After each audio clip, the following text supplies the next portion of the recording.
Hyderabad Basheerbagh press క్లబ్లో INTUC సంఘాల నాయకులు మధ్య గొడవ జరిగింది. ఐఎన్టీయూసీ సంజీవ్ రెడ్డి వర్గం, ఐఎన్టీసీఆర్ అంబటి కృష్ణమూర్తి వర్గాల వాగ్వాదం జరిగింది. అంబటి కృష్ణమూర్తి ప్రెస్ మీట్ను సంజీవ్ రెడ్డి అనుచరుడు చంద్రశేఖర్ అడ్డుకున్నారు. అబిడ్స్ పోలీసులు జోక్యం చేసుకుని సంజీవ్ రెడ్డి వర్గీయులను అదుపులోకి తీసుకున్నారు.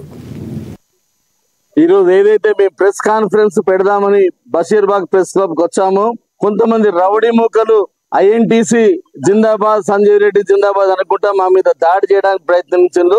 వాళ్ళు మా నాయకులను మైండ్ హ్యాండ్లింగ్ చేసిండ్రు, నా మీద కూడా దాడి చేయాలని ప్రయత్నించిండ్రు. వాళ్ళందరినీ కూడా వెంటనే అరెస్ట్ చేయాల్సిందిగా మేము డిమాండ్ చేస్తున్నాం. ఇప్పుడే మేము మనం ఐబిడ్స్ పోలీస్ స్టేషన్ వెళ్ళి కంప్లైంట్ చేస్తాము. ఇటువంటి దుర్మార్గమైన చర్యలను ఈ ప్రెస్ క్లబ్ వాళ్ళు కూడా ఇమీడియట్ గా ఖండించి కంప్లైంట్ చేయాల్సిందిగా నేను డిమాండ్ చేస్తున్నాను. భయపడి కేవలం భయంతో మాత్రమే మనిషి దాడి చేస్తాడు, లేకపోతే ఇంకా ఏమున్నది అక్కడ. ఇప్పుడు వాళ్ళు నిన్న పేపర్ లో వచ్చింది, వాళ్ళు ఏదో కొన్ని అసత్యమైన నిరాధారమైన ఆరోపణలు చేసిండ్రు. ఆ అసత్యమైన నిరాధారమైన ఆరోపణలు మేము ఖండిస్తున్నామని ప్రెస్ మీట్ పెట్టినాం. దానికి మీకు భయం ఎందుకు? మీరు నిజంగా సత్యమైన వాళ్ళైతే వాటి